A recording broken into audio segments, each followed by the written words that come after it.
Okay, we're recording. Now? Not quite. Oh, Jim's here from afar. So we've got both Teisel brothers here. This is wonderful. Almost ready, Aiko. So we're gonna share screen. Okay, it should be good now.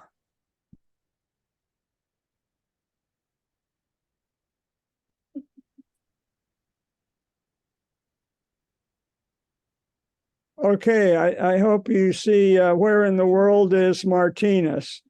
The point I'm going to make is it's really a backwater. This is a map. Oh, that's terrible. This is a map that we saw in Mexico. I guess it was Puerto Vallarta Museum. Terra Incognito. You know, here's the island that Bob Oxenborough has introduced us to, the literature of. We've already covered that, but Terra Incognito, nothing. So it's Cabrillo, who along with Coronado explores the Southwest, but Cabrillo's mission is just quickly reviewing, landed in San Diego, makes it up the coast, and as he's sailing by, for sure, he's noticed, and he's noticed by Native Americans who are on the most one of the most resource abundant places on the planet, particularly the Channel Islands and the Bay Area. And in folklore and Poma tribe, the stories of seeing these early ships going along the coast has survived in their folklore. And they thought that it must be a big bird floating on the ocean. And it's from some place way up high. So let's have a party. let's dance. I like that. So the Cabrillo got to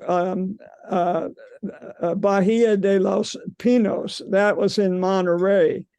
But his men later get to Cabo de los Pinos. And that's what they call Point Reyes. And we're going to know where Point Reyes gets its name by the end of the talk today. But it's not called Point Reyes to start with. And the Cabrillo ships were damaged. I'm not going over his whole journey again. We did that. They had to settle down and repair their ships. Some of his men went inland to get water, fresh water. Everything had gone swimmingly between Cabrillo and the natives up until this point. And they had not asked permission to get water. And in fact, some of them started fishing, just like they had in San Diego, but with much less reaction. And the Chumash, which were a little bit more organized than the San Diego natives, protested, and they kidnapped, and Cabrillo went to the rescue. And as he was jumping out of his boat, he fractured his tibia, probably, and it became infected, and he died in early 1543. He sent his men on. They went north without him to what we now call Point Reyes, but which they called Cabo de Pinos. Then they went as far as the Russian river, and then their ships were badly damaged again. And this is a recurrent theme. But they floated south with the current. I I throw this in here. This is Homer Boucher's early exploration of Point Reyes with a couple of strangers.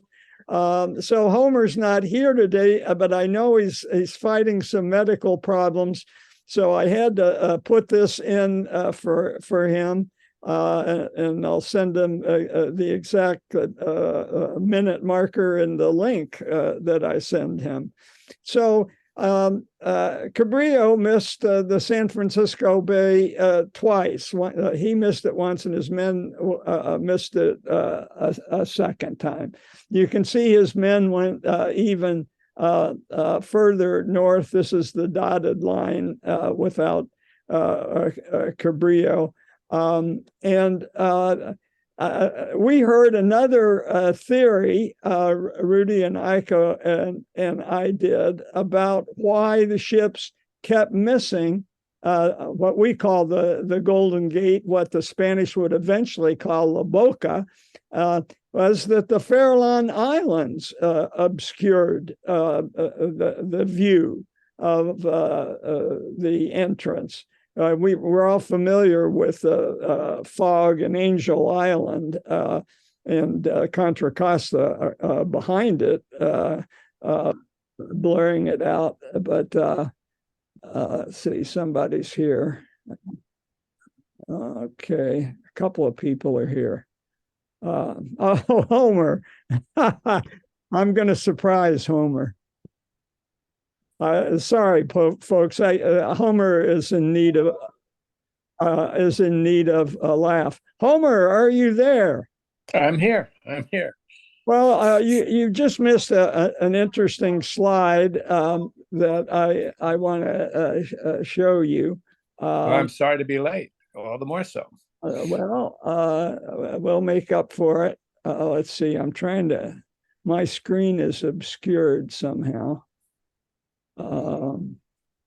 What is going on? Sorry. Green arrow? Down below those arrows.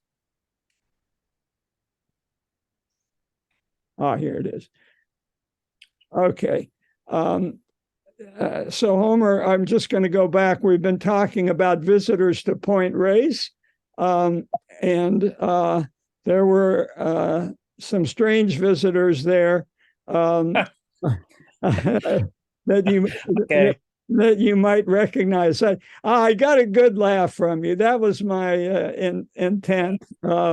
Yes, this is when we were in medical school and we visited Point Reyes. And you carried Iko up 1,400 feet. It was pretty impressive. Yeah, I did. She's not heavy. She's my wife. Cabrillo was a failure, a flat out failure. You remember this? We're just reviewing.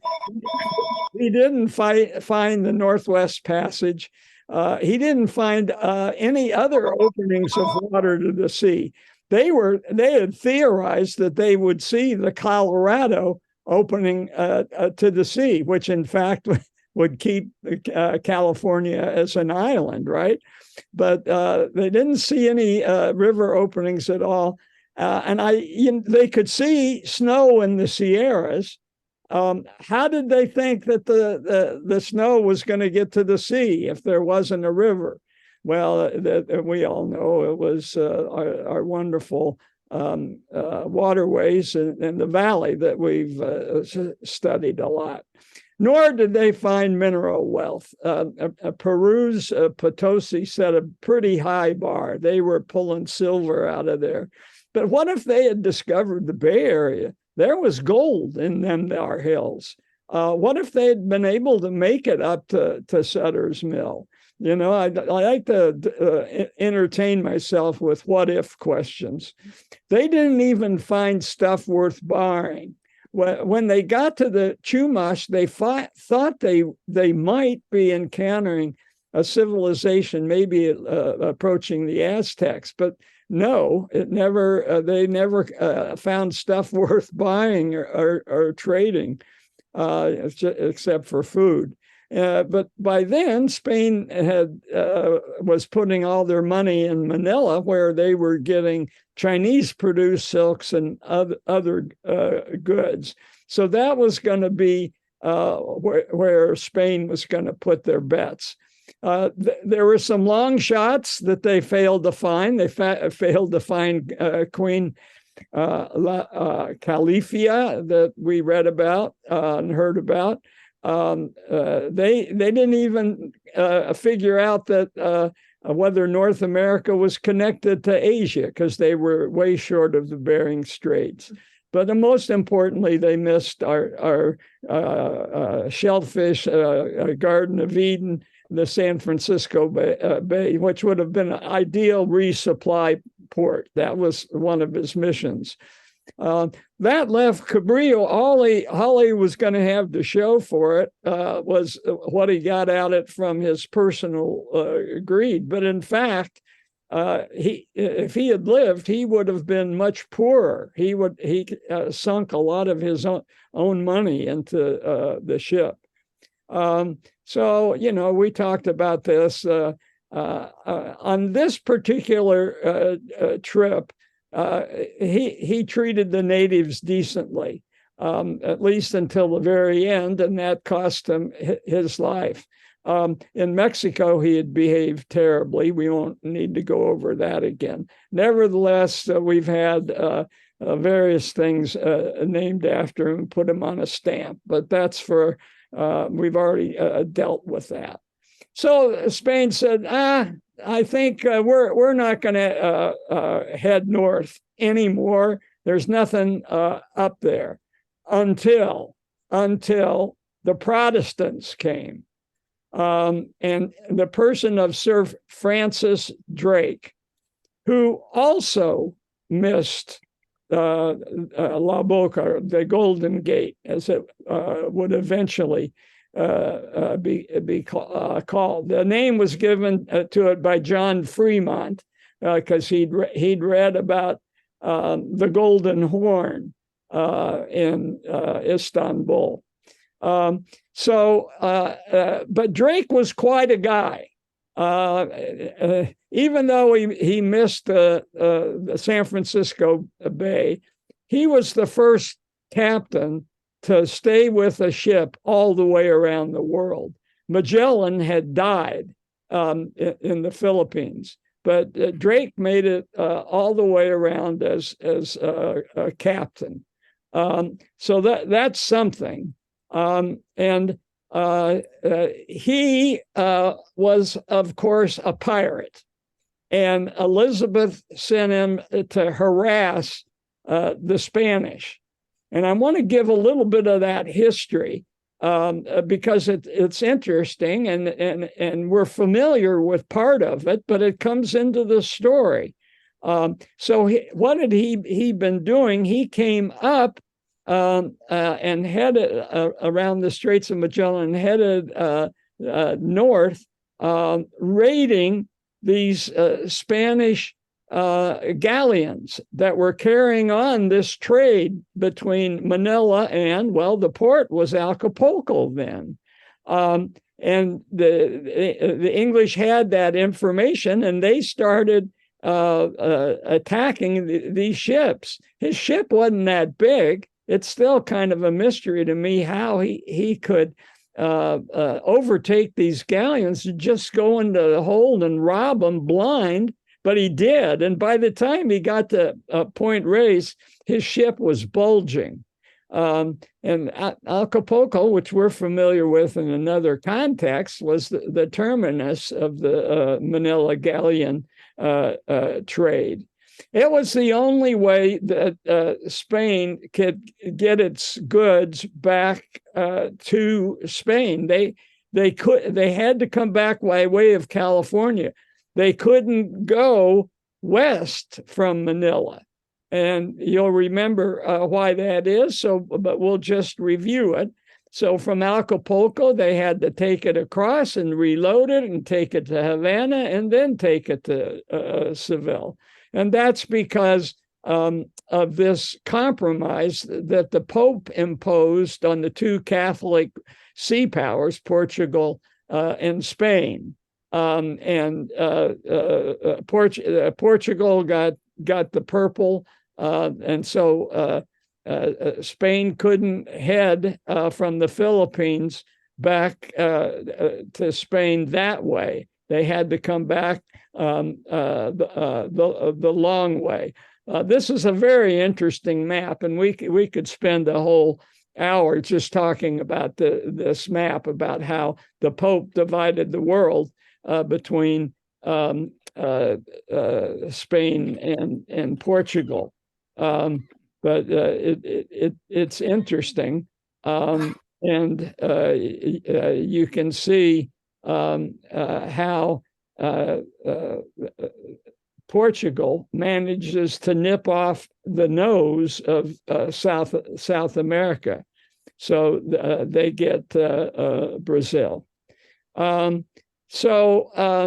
The white route summarizes the Manila galleons, and the blue represents the Portuguese routes from Brazil back and around to their half of the globe. So in comes Sir Francis Drake, the pirate, the Queen's pirate. He is knighted by Elizabeth, and the Pope's settlement was just for Catholics. That didn't apply to him, and he started raiding, as I said, up the Pacific coast. First stop was Oaxaca, and the Spanish, they didn't like him robbing and stealing, but they were worried he was also going to find the Northwest Passage, which they'd sent Cabrillo to find. And so Drake had this fantasy of New Albion, and that he was going to find the Straits of Anian. I think this is from Jonathan Swift, right? This northern mystery, this fantasy. But he did it on this little boat. And we've been on this boat, or at least the replica of it, if what remains of it. It's on the Thames. It's a tourist attraction, and we spent a good hour on there with it was fascinating. It was called the Golden Hind, which is a female red deer. And it's the second ship to sail around the world, but the first with one commander, as I said. So Drake gets to a place that's not called Point Reyes quite yet, and encounters the stinking fog of the summer.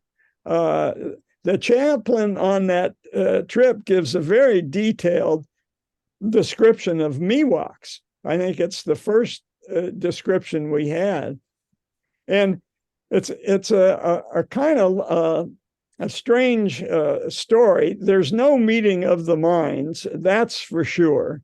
And the thing I want you to notice here is the brass plate. There's a brass plate that Drake puts up here. I don't know why there's multiple ships. There's only one. And there's a brass plate that's put up claiming the country for Queen Elizabeth. And there was a sixpence burrowed into this brass plate, welded into this brass plate bearing Queen Elizabeth's picture. But there was some strange stuff going on that was described by the chaplain. There was some exhibitionism and self-debasement, and the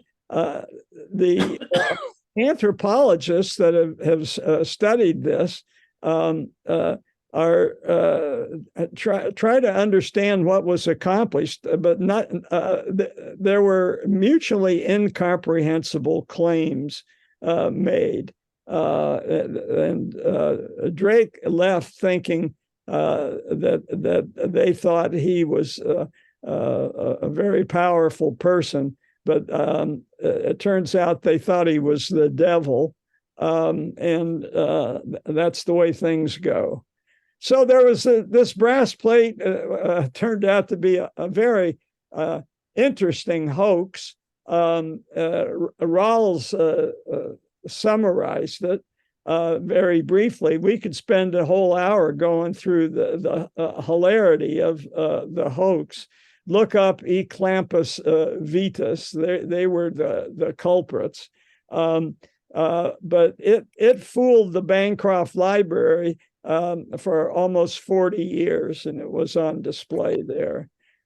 So both Cabrillo and Drake missed the Golden Gate twice, as would everyone else for 227 years. Drake, his very appearance gave Spain second thoughts, and they said, you know what? Maybe we'd better resume exploring up there. So Cermeño was a sea captain who had gone on a Spanish galleon from Acapulco to Manila, and he stuffed his ship full of cargo. He was allowed to make a percentage, so he overstuffed his ship with silk and porcelain, and he intended to become very, very, very rich. There's another guy, Vizcaino, we'll talk about, but first let's look in green at Cermeño. So he's coming back from Manila, and he lands, and he gets down to Point Reyes. And on this map, it looks like he's pretty darn close to, well, Point Reyes isn't that far from La Boca. And so he anchored in the initially calm waters of Drake's Bay. And his crew went ashore to get fresh water, and a sudden storm came up, and the Manila galleon sank.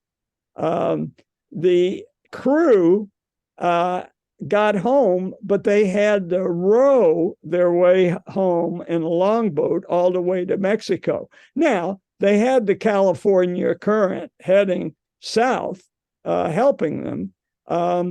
But this raises the question of the shipwrecks at Point Reyes. And the National Park Service has a really nice brochure just devoted to shipwrecks. And it's a tough neighborhood. And they've got a lot of pictures over the centuries, whaling boats.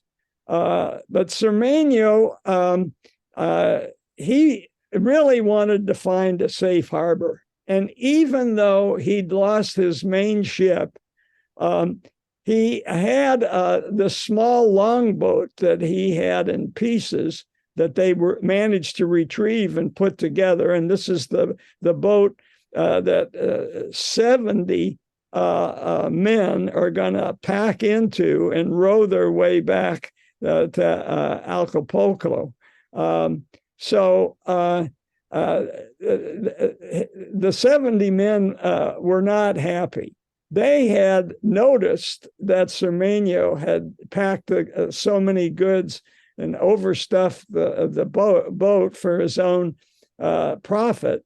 And they didn't even want to land at Point Reyes. But they did, and because they did landed on a festival day, and it's almost always some kind of saint's festival day. It was St. Francis's festival day. So at some place they named San Francisco Bay, but it wasn't the San Francisco Bay they met. The Miwoks that they encountered were not the same petrified, fearful Miwoks that Drake had encountered. This time it was peaceful, and the Miwoks were not at all shy. But in the storm, 12 of his men were lost. They put this longboat together, and Cermenio insisted on continuing in the longboat to explore. And he found excuses for many landings, but he was I guess a steady commander. I suppose the men were afraid what would happen to them if they mutinied. But he outlined rowing down the coast the harbors that were available. And so they landed at Point Sur, San Luis Obispo, the Channel Islands, San Pedro Island, and his descriptions were remarkably accurate. But because that he'd lost all that cargo, they weren't trusted, and they weren't used by the Mexican, the Spanish authorities. So that brings us to Vizcaino. There's a new viceroy whose name was Monterey, and he got there and he said, Cermeños was such a disaster, we're not financing any more expeditions. But he did allow a wealthy, independently wealthy entrepreneur, an adventurer named Vizcaino, to launch his own exploration. A little bit like Jeff Bezos and going up into space, or what's the name of the British airline owner that went up on a rocket? Richard Branson. Yeah, Richard Branson. Thank you. So he was like Richard Branson. He mounted his own voyage. What Vizcaino was famous for was renaming. So San Diego was not called Santiago when he went in. It was Santiago when he left, because he got there on the feast of Santiago. And it had been San Miguel, which was the name of Cabrillo's, one of Cabrillo's ships.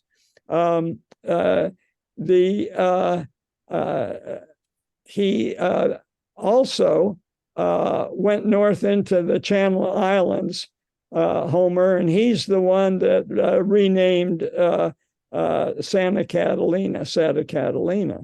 He gets up to Point Reyes, and he's the guy that's responsible, because they arrive at the headlands around Christmas, and it's the feast day of the three kings. So Reyes, kings. He made a mistake. He kind of toadied himself to the viceroy. You'll remember Viceroy's name was Monterey. So our Monterey Bay was named after a suck-up who was trying to gain political favor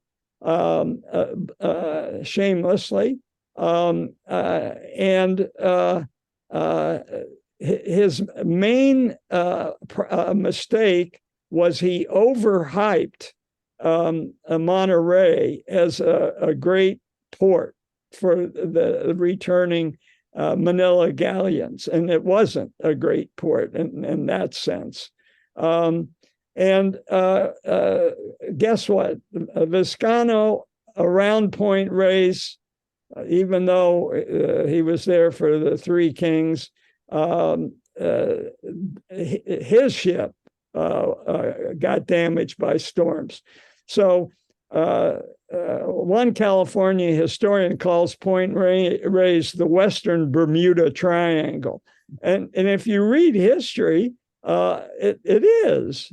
And I've got a theory. No, it's not my theory, but you'll understand when we get there. So Vizcano paid for his exaggerations. The Viceroy Monterey had left, and the new Viceroy was mad, canceled Vizcano's contract, and hung his map maker. Oh boy. So Spain said, this isn't working out.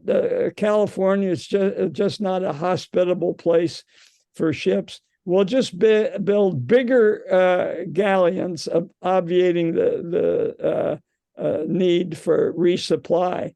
And that gave the Native Americans, the Miwoks, and other tribes a reprieve until Portola returned in 1769. But the Californios that were eventually headed north, there wasn't much support for them there. There was certainly no schools. And the Californios, both Spanish and later Mexican, were illiterate. As late as the 1840s, there were only a few hundred Spaniards that could read. So huge disappointment all the way around. There's no strait. There's no gold, although there was. They looked at the Golden Hills. They said they're only good for grazing cattle, because the Europeans could not figure out how the hunter-gatherers survived. They didn't have the culture that the native Californians had. And so the only thing they could do was bring in cattle to raise it. So they were looking for gold in all the wrong places. They never got up to Sutter's Mill, and we've gone through this once before, but I want to review it just quickly for the new folks.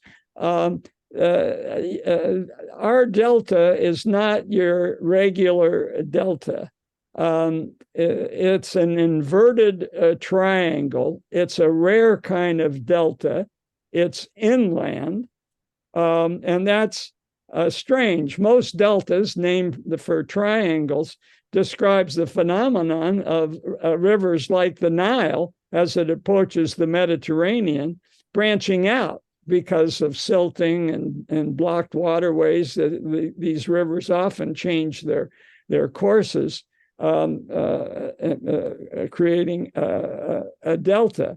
But our history, the geological history, we've got in our delta area numerous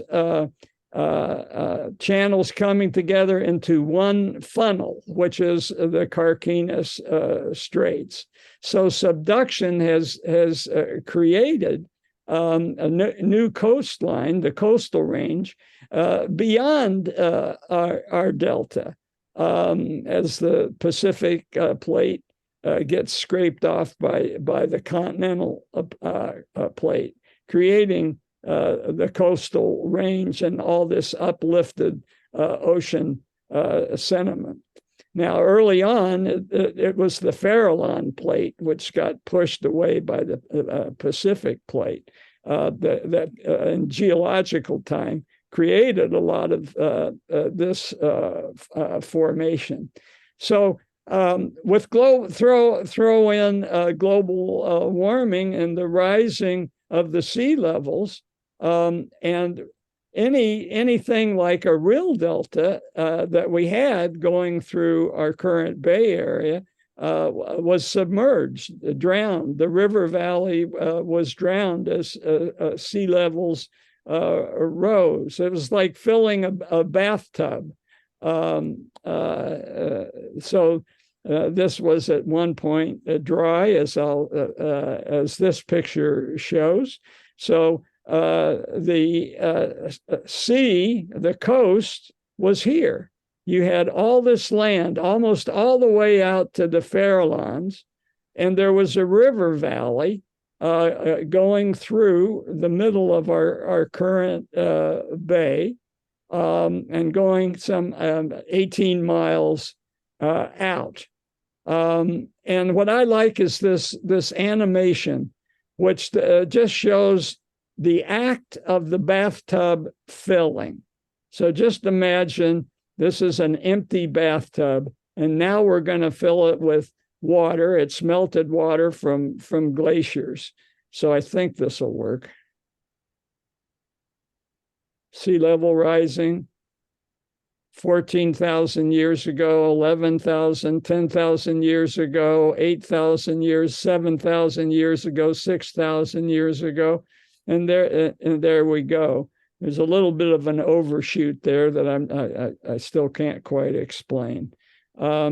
So the act of filling has created this unique situation where our delta is way far up in there, and our delta empties into a tidal bay.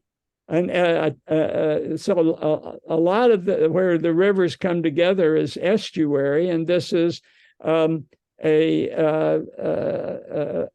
estuarial bay. Yes, Jim.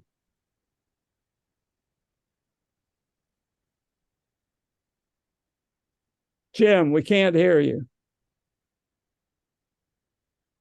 Who's the inverted? There we go. We talked a little bit about when the first people came to North America. And, some say they came down along the coast because this was the end of the Ice Age. Everything was frozen down into Oregon, almost into California, in North America. And so one of the newer hypotheses is that they went down what was called the Kelp Highway, and you could see how far the land was out there 18,000 years ago. So it's not too far-fetched to think that the Channel Islands were inhabited, 16, 17,000 years ago, if not longer ago. So I just want to put in a little archaeology there. Yeah, I think they've found a lot of interesting archaeological data below water in the Channel Islands. Yeah. Thanks, Jim. Oh, yeah, Aiko. I'll go back to that map. Where's the inverted triangle? I can't see it. We have to go back to the first slide.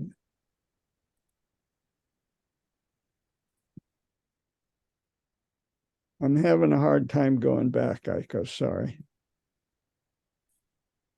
I'm having a hard time going forward. Okay, let's see if I can real quickly do this. There, here's the inverted triangle. See, the base of the triangle is here. Oh. But if you look at the Nile, the broad base is on the Mediterranean. Okay, so this is just a review slide.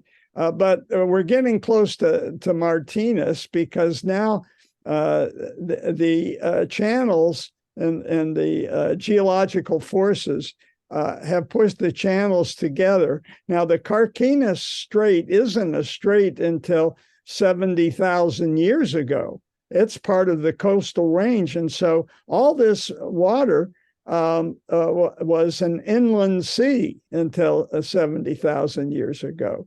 And then at some point, the erosion worked through the Carquinez Strait, and that inland sea was emptied, leaving an inverted triangle. So there's just a lot going on, and it's just a fascinating. And we live in such a unique place. I'm not sure we appreciate it. The bottom line was all this stuff created treacherous currents.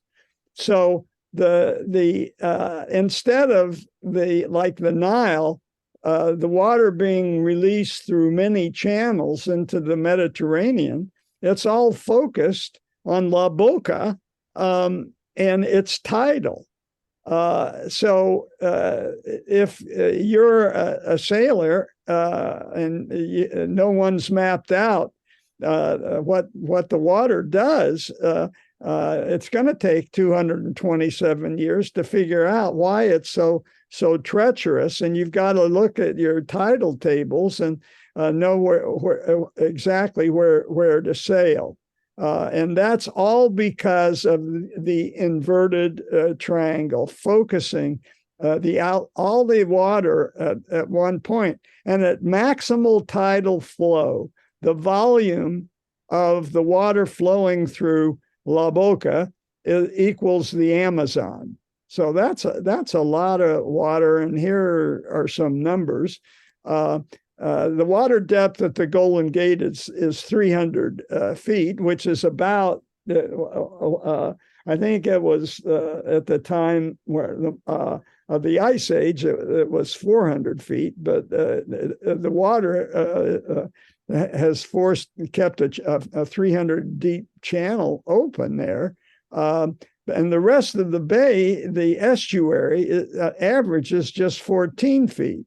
So it's a unique situation. So I have a little story about the flow through the Golden Gate. You remember there was a guy who wanted to row from San Francisco to Sydney, and he advertised for a woman companion, and a woman amazingly signed up to do it. And he tried to row out against an incoming tide, could not get out, was rescued by the Coast Guard and hospitalized overnight. And I often wondered why she stayed with him. They left a little later with now having the tide charts in mind. They made it to Sydney. But the hardest part was getting out of the bay. Yeah. They made it all the way to Sydney, and when interviewed there, they both agreed they'd just as soon never see the other person again for the rest of their lives.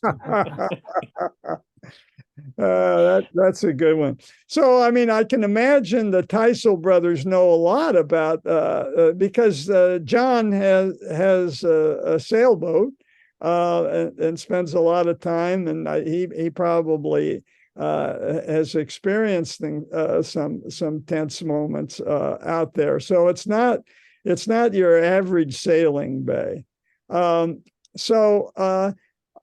I think this is worth just reviewing. What was Drake doing here? And we know the name Sir Francis Drake, and this is a history study group. I think I'd like to just review that. He was sailing for, as I said earlier, a Protestant monarch, not following the Pope's rules. And you know, this whole Catholic Protestant thing ends up badly in the 30 Years' War and the development of the nation state. where whatever the religion of the prince was the religion, and please, no more wars in the name of religion. I just kind of see that interesting. It's kind of an analogous to the European Union trying to prevent another world war. And that's one reason we got all these international institutions out of Bretton Woods. And it's also out of that that we have a new morality based on United Nations definition of genocide and the Declaration of Human Rights, which is closely associated, and the International Court, which is one reason why Putin can't go to places like where can South Africa. He didn't go to South Africa, so we'll see how that plays out, because just like we disobeyed the new morality and invaded Iraq without the approval of the United Nations, he's doing something on his own outside of the international norm. So just really quick, remember Spain was a caliphate for 500 years.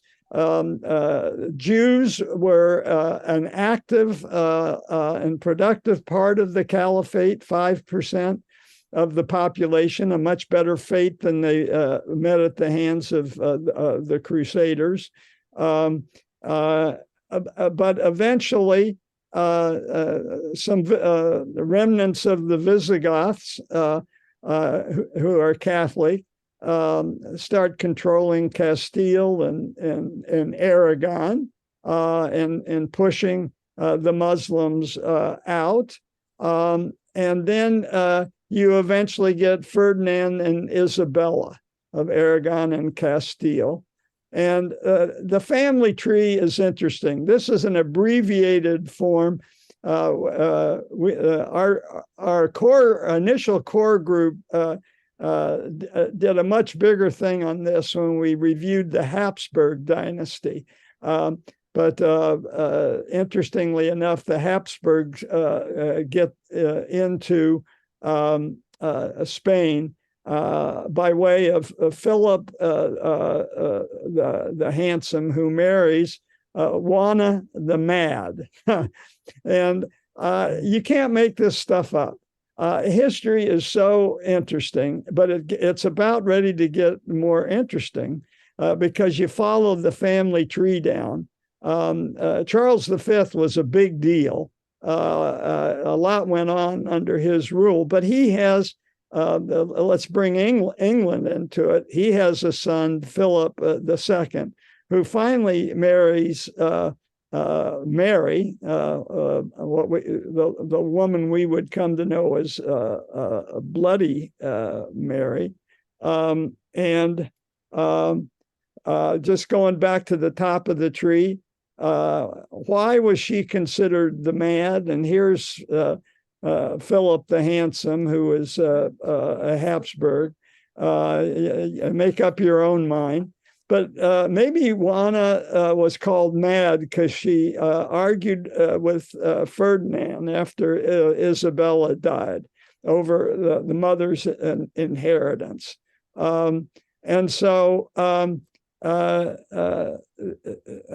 again, I ask, here's Catherine of Aragon, right? She's the younger sister of Juana the Mad. And Catherine Aragon winds up marrying Henry VIII, but on the rebound, after her first husband, Arthur, dies. And Henry VIII decides, I'll marry the widow, and that will give me some political heft with Spain. And he does that, but there's just one problem. Catherine didn't have a boy. All she had were girls. And Henry blamed Catherine, not knowing that it was his sperm that decided the whole deal. And then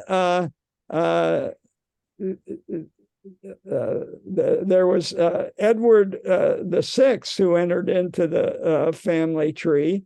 And if he had inherited the throne instead of Elizabeth, I think he was a Catholic. What if he had not had TB or died, or Mary not had a cancer? And so you get this a family tree here. I just want to review. It's interesting. Henry and Catherine of Aragon have a Bloody Mary. She's a Catholic. Henry is still nominally a Catholic, but he's going to stop being a Catholic when he divorces Catherine of Aragon for Anne Boleyn. And they, of course, have Elizabeth, but she would have to take a back seat to the guy, Edward VI, who is the son of Jane Seymour and Henry VIII. But he dies. So, and Mary dies, and that leaves Elizabeth running the show and changing history and knighting Francis Drake, and off you go. Mary thought she was pregnant, but she actually had ovarian cancer, we think. So back to Drake. I just had to link Drake in. He's not done. He comes back from his circumnavigation, looks around, and he says, Queen Elizabeth, I can take Philip II. I don't care if he's got a Spanish armada. And so Elizabeth says, well, you've done good. You've raided those galleon ships going back and forth to Manila. You've traveled around the world.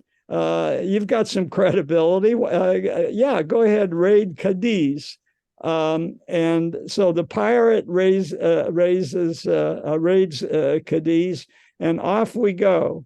He takes on the whole Spanish Navy. I say he, it's not obviously not he by himself, but he's the swashbuckler alpha guy.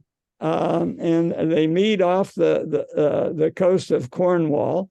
I couldn't find a good map, but it's mostly the nimble British ships that can navigate around these big Spanish ships, which Drake had a lot of practice in off the coast of California. And so he defeats them. It's a little bit like the Greeks at Salamis, I think, the same small boats versus big boats. And so here's we don't know what any of this looked like. These are all obviously fantasy pictures, but this is the surrender of the Spanish to Drake. He accepts their surrender. He's the guy. So guess what? We made it. We're doing good. We've made it to 1603 and Vizcano. The only thing big that happens in the 1600s, we've really addressed with our session on Father Kino in Baja, California. The Spanish said, we're not going up to that other place north of San Diego, but you Jesuits have a go at Baja, California, and they do until they get too big for their britches. So as I've told Michael Stein, you all should see the mission if you haven't seen it. It's about the end of the Jesuit age with Jeremy Irons is the devout Jesuit who converts a wild man, De Niro, into becoming a Jesuit priest. And again, it's a preview of Spain versus Portugal in the New World, centered around beautiful scenery of Iguazu Falls. So we're going to return to California in the time of the Franciscans in Junipero Serra.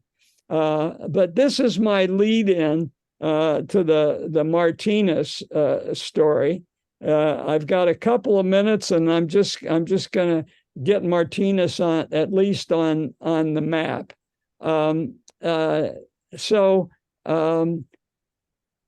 As I said earlier, La Boca is never discovered from the sea.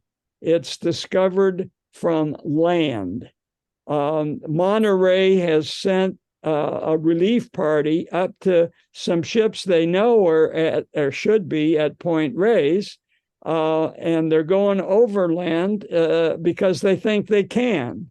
And then they encounter this big body of water, and the summit where they spot the Bay Area has been established. And if you're going north on 280, you take a turn off and you head west, and you can walk up to this place and take a look at what the Spanish saw. And so this gets me to Martinez, which is sitting right here. It's got three shields of protection. First of all, La Boca, which held everybody off for 227 years. But even once the Spanish got to San Francisco and the peninsula, they didn't really get to Martinez until 1842.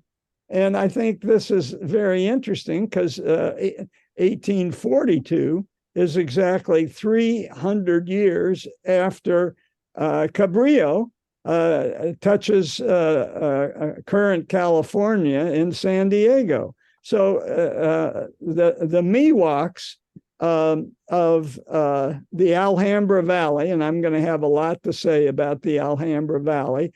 I've been practicing medicine for 50 years within a block of the Alhambra Valley Creek. They were one of the last places on Earth to feel the influence of European civilization and politics and political order. They were prehistorical. They were not mentioned until they were mentioned in a land grant by a Rancho Pinole, somebody who had a claim to a Rancho Pinole, which includes Pinole here, and they said, you know what, we'll take this remainder of the coastal mountains next to the Carquinez Straits, and we'll take this little body of land. There's a creek over there, and we'll take the land west of the creek and see if we can do something with it. And thus Martinez enters history. The tidal mouth of the bay itself, the fact you get to the peninsula and wait a minute, we've got to go across the bay to the other coast, Contra Costa, the other coast. And then you get to Contra Costa and they say, well, God, now there's this mountain range. Someday they'll build a tunnel through there, maybe. But right now we've got to go over and let's call this Grizzly Peak Road. Or you can look at the Carquinez Straits, and I'm going to next week, that'll be where I'll start. So 3 levels of protection for the Miwoks of Alhambra Valley. A backwater of a backwater of a backwater. Okay, I think that's a good place to stop. Thank you, John. Certainly. Any questions, comments?